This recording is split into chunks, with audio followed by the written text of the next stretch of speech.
नमस्कार दोस्तों, स्वागत है आप सभी का आप सबके नीलकंठेश्वर महादेव चैनल पर। दोस्तों, अभी तक आप लोगों ने शिव महापुराण के रुद्र संहिता के अध्याय 40वें का श्रवण किया। आज हम अध्याय 41वें का पाठ करेंगे और आप लोगों को भी पढ़कर सुनाएंगे। जो कोई भी आपका महान ग्रंथ देख रहा है अथवा सुन रहा है, उसके परिवार पर, उसके सिर पर अपनी कृपा दृष्टि अवश्य रखना। हम जानेंगे कि इस अध्याय में क्या बताया गया है। तो दोस्तों, इस अध्याय में बताया गया है कि उमा द्वारा शंभु के नेत्र मूंद लिए जाने पर अंधकार में शंभु के पसीने से अंधकासुर की उत्पत्ति, हिरराक्ष की पुत्राद तपस्या और शिव का उसे पुत्र रूप में अंधक को देना।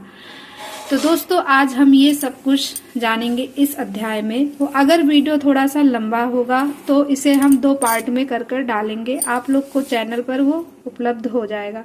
तो अगर आप लोगों को ऐसे वीडियोस पसंद आते हैं तो चैनल पर नए हो तो चैनल को सब्सक्राइब करें, ताकि इसका अगला नया वीडियो आपके पास सबसे पहले उसका नोटिफिकेशन पहुंचे।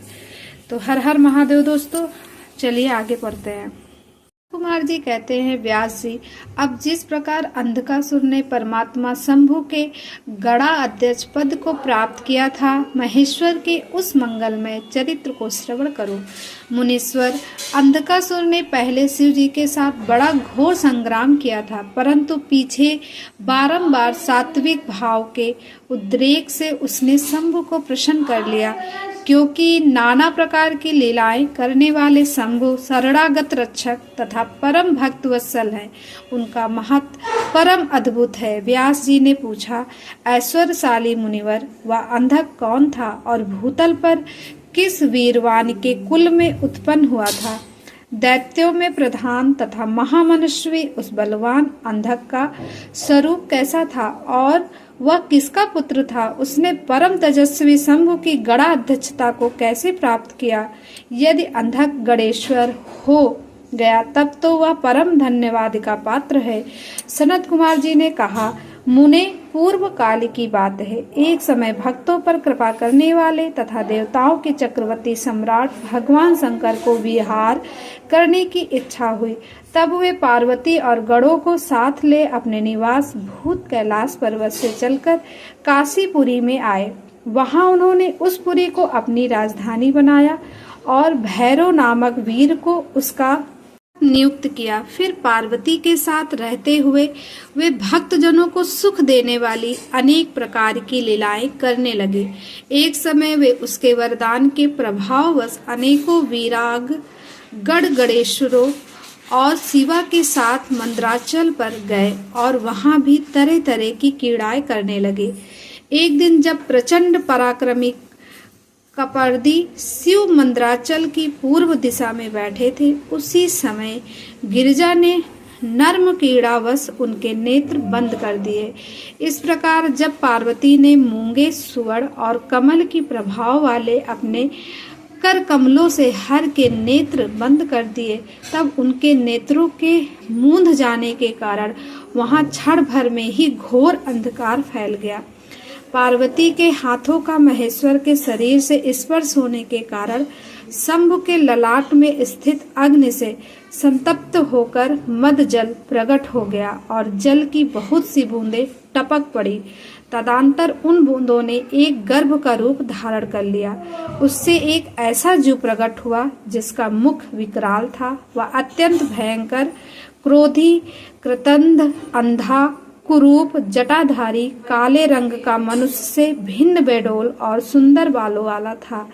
उसके कंठ से घोर घर घर शब्द निकल रहा था। वह कभी गाता, कभी हंसता और कभी रोने लगता था तथा जबड़ों को चाटते हुए नाच रहा था। उस अद्भुत दृश्य वाले प्रकट होने पर शिव जी मुस्कुराकर पार्वती जी से बोले, श्री महेश्वर ने कहा, प्रिय, मेरे नेत्रों को मूंद कर तुमने ही तो यह कर्म किया है, फिर तुम उससे भय क्यों कर रही हो? शंकर जी के उस वचन को सुनकर गौरी हंस पड़ी और उनके नेत्रों पर से उन्होंने अपने हाथ हटा लिए। फिर तो वहां प्रकाश छा गया, परंतु उस प्राणी का रूप भयंकर ही बना रहा और अंधकार से उत्पन्न होने के कारण उसके नेत्र भी अंधे थे।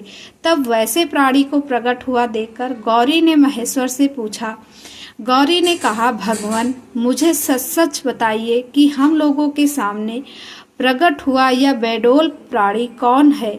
या तो अत्यंत भयंकर है। किस निर्मित को, किसका लेकर किसने इसकी सृष्टि की है और यह किसका पुत्र है? सनत कुमार जी कहते हैं, महर्षि, जब लीला रचने वाली तथा तीनों लोकों की जननी गौरी ने सृष्टिकर्ता की उस अंधी सृष्टि के विषय में यूं प्रश्न किया, तब लीला बिहारी भगवान शंकर अपनी प्रिया के उस वचन को सुनकर कुछ मुस्कुराए और इस प्रकार बोले।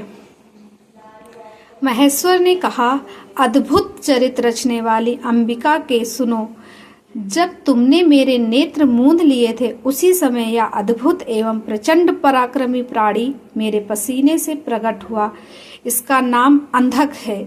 तुम ही इसको उत्पन्न करने वाली हो, अतः सखियों सहित तुम्हें करुणापूर्वक इसकी गढ़ों से यथा योग्य रक्षा करते रहना चाहिए।